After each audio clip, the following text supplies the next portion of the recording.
Hi అందరికీ. ఇంట్లో పని మొత్తం పూర్తి చేసుకుని సాయంత్రం వేళ అరుగు మీద కూర్చున్న శాంత చూపులు గుమ్మల్లో ఆటలాడుతున్న ఇరుగు పొరుగు పిల్లల వైపు మళ్ళాయి. ఏ కల్మషం లేకుండా, ఎలాంటి బాధలు లేకుండా హాయిగా ఆడుకుంటున్న ఆ పిల్లల్ని చూసి మనసుకు ఎంతో హాయిగా ఉంది అనుకుంది శాంత.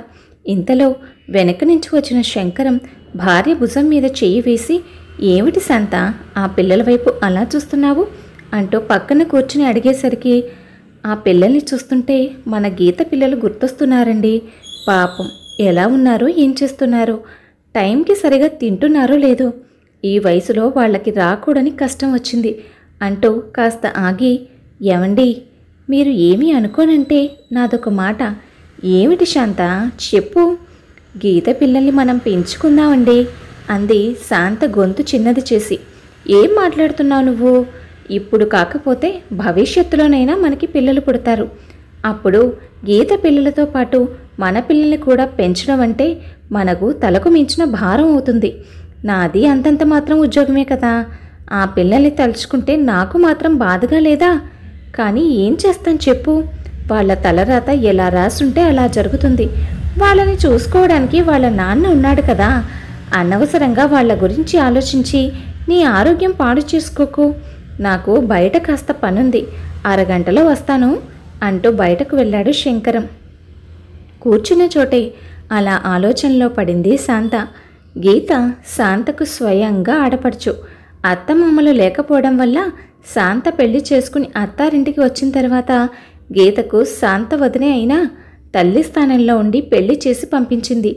గీతకు తొలి కాన్పులోనే 2 అమ్మాయిలు కవల పిల్లలు పుట్టారు. ఆడపడుచుకు తనే దగ్గరుండి పురుడు పోసింది శాంత. పురిటి బిడ్డలుగా ఉన్నప్పటి నుంచి ఆ పిల్లల ఆలన పాలన శాంతే చూసుకోవడం వల్ల ఆ పిల్లలతో తెలియని బంధం ఏర్పడింది శాంతకు. ఆడపడుచు కంటే ముందే పెళ్ళైనా తనకు ఇంకా పిల్లలు పుట్టకపోవడంతో గీత పిల్లలను తన పిల్లలుగా ఎంతో ప్రేమగా చూసుకుంది శాంత. ఏదైనా పండగొచ్చినా, పిల్లల పుట్టినరోజు వచ్చినా పిల్లలిద్దరికీ ముద్దు ముద్దుగా ఒకేలాంటి బట్టలు కుట్టించేది. నెలకు ఒకసారైనా పిల్లల్ని చూసి రావడం, లేదంటే ఆడపడుచుని ఇంటికి పిలిపించుకుని 4 రోజులు ఉంచుకొని జాగ్రత్తగా చూసుకొని పంపేది. అంతా బాగా సాగిపోతుంది అనుకున్నంతలో ఎవరి దృష్టి తగిలిందో ఏమో కానీ గీత అర్ధాంతరంగా యాక్సిడెంట్లో ఈ లోకాన్ని విడిచి వెళ్ళిపోయింది.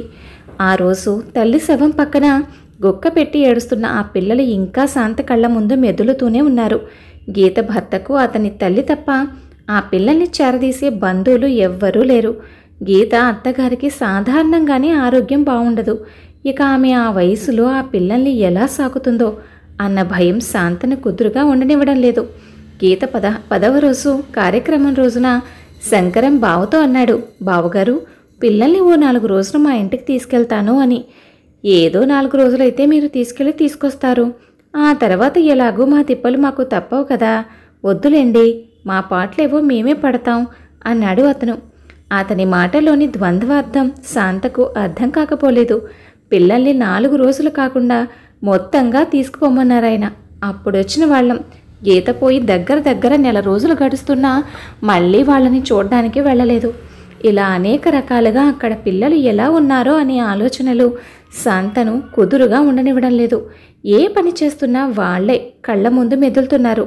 పెళ్ళయి ఇన్ని సంవత్సరాలైనా ఇంకా పిల్లలు పుట్టడం లేదని శాంత ఎప్పుడూ డాక్టర్ దగ్గరకు వెళ్ళలేదు. పెళ్ళైన దగ్గర నుంచి ఆడపడుచుని చూసుకోవడం, ఆ తర్వాత ఆమె పెళ్ళి, పిల్లలు ఇలా చూస్తుండగానే రోజులు గడిచిపోయాయి. ఏదో గుర్తుకొచ్చిందా అలాగా అప్పటికప్పుడు ఇంటికి తాళం పెట్టి వాళ్ళ ఊరిలోని గైనకాలజిస్ట్ దగ్గరకు వెళ్ళి తనకు పిల్లలు పుడతారా లేదా అని టెస్ట్ చేయించుకుంది శాంత. టెస్టులన్నీ పూర్తయిన తర్వాత డాక్టర్ శాంత గర్భసంచి ఇన్ఫెక్షన్ సోకడం వల్ల బలహీనంగా ఉందని, వెంటనే దాన్ని ఆపరేషన్ చేసి తొలగించాలని, భవిష్యత్తులో తనకు పిల్లలు పుట్టే యోగం లేదని తేల్చి చెప్పింది. డాక్టర్ చెప్పిన మాటలతో బాగా ఆలోచించుకుని ఒక నిర్ణయానికి వచ్చింది శాంత. ఆ మరుసటి రోజు భర్తకు చెప్పి ఒకసారి ఆడపడిచి ఇంటికి వెళ్ళి పిల్లల్ని చూసి వస్తానని బయలుదేరింది. శాంత బస్సు ఎక్కిన దగ్గర నుంచి ఆమె మనసులో ఏవేవో ఆలోచనలు. ఒకవైపు అక్కడ పిల్లలు ఏ పరిస్థితిలో ఉన్నారా అని, మరోవైపు తను తీసుకున్న ఇంత పెద్ద నిర్ణయాన్ని భర్త ఒప్పుకుంటాడా లేదా అని.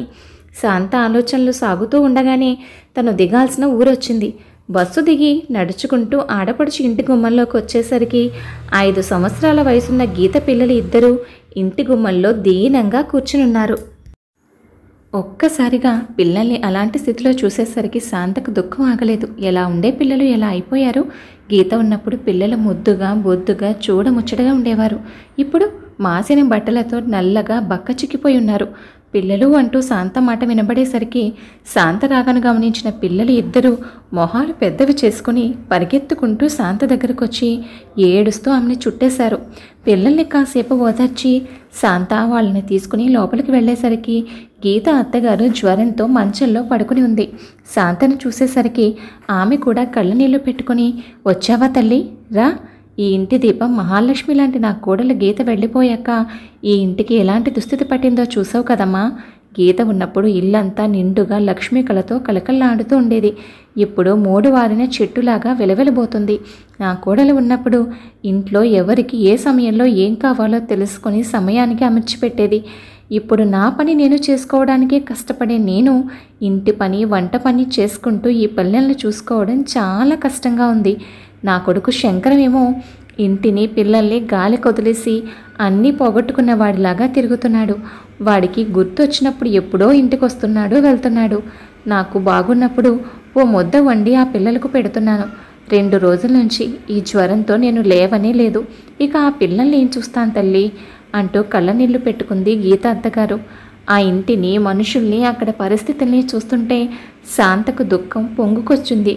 ముందు ఆ పెద్దవిడ జ్వరానికి మందులు వేసి వంట చేసి పిల్లలకు శుభ్రంగా స్నానాలు చేయించి రెడీ చేసి వారికి అన్నం పెట్టింది. ఇంతకుముందు 2 ముద్దలు తింటే వద్దనే పిల్లలు బాగా ఆకలితో ఉన్నారేమో పెట్టినంతా వద్దనకుండా గబగబా తినేశారు. ఆ తర్వాత పెద్దావిడికి కూడా భోజనం పెట్టి చిందరవందరగా ఉన్న ఆ ఇంటిని కాస్త శుభ్రం చేసింది శాంత. ఇంతలో గీత భర్త ఇంటికొచ్చాడు. మాసిన బట్టలు గడ్డంతో చూడ్డానికి బికారివాడిలాగా ఉన్నాడు.